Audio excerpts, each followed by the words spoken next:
안녕하세요. 코슬립 수면의원 신홍범 원장입니다.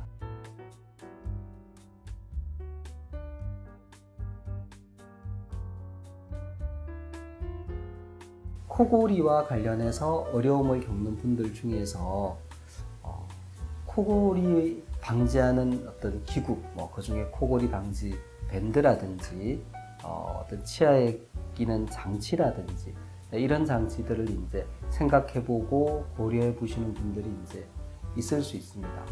이런 것들이 이제 도움이 될까 궁금해하시는 분들도 당연히 있으실 텐데요. 우선 코골이 치료와 수면무호흡증 치료는 좀 다릅니다. 코골이는 생리 현상이고요. 그래서 의학적으로 질환이라고 생각하지는 않습니다.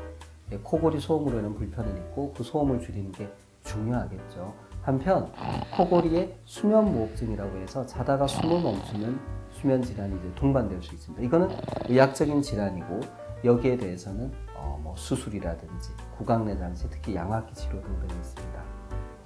그러면 우리 수술, 구강내 장치, 양압기 치료와 코골이 방지 밴드, 간단하게 치아에 무는 장치의 그 효과의 차이는 어느 정도가 되느냐? 사실 이게 비교가 하기 힘든 게요. 수술, 구강내 장치, 양압기는 의학적으로 임상 연구가 많이 돼 있습니다. 논문이 수백, 수천 편이 되죠. 그래서 명확히 알 수 있는데 코골이 방지 밴드나 입에 끼는 그런 장치들에 대해서는 연구가 돼 있는 게 별로 없습니다. 그래서 그것의 효과를 잘 알기 힘든데 한 가지 이제 중요한 거는 그런 치료가 정말 효과가 있다면 이제 병원에서 처방하는 형태로 발전을 했을 것이고 병원에서 이제 그 치료를 주로 사용을 했을 겁니다. 그래서 우리가 코골이 방지 밴드와 같은 그런 경우에는 코골이 소리를 줄이는데 이제 도움이 되는 경우는 있습니다. 근데 그게 수면무호흡증까지 의학적으로 문제가 없는 수준으로 좋게 만들어준다 라는 의학적 그러니까 임상 논문을 뒷받침받는 그런 연구는 현재까지는 이제 없는 것 같다.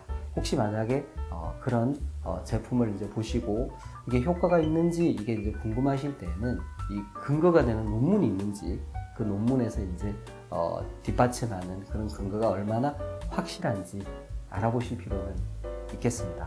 어쨌든 코골이 수면무호흡증이 있을 때는요. 표준적인 의료 절차는 수면다운 검사를 통해서 진단을 받고 또 비수술적인 치료로 우리가 양압기 치료 등을 할 수 있습니다. 다 건강보험이 적용이 되니까 비용적으로 부담도 크지 않습니다. 경청해 주셔서 감사합니다.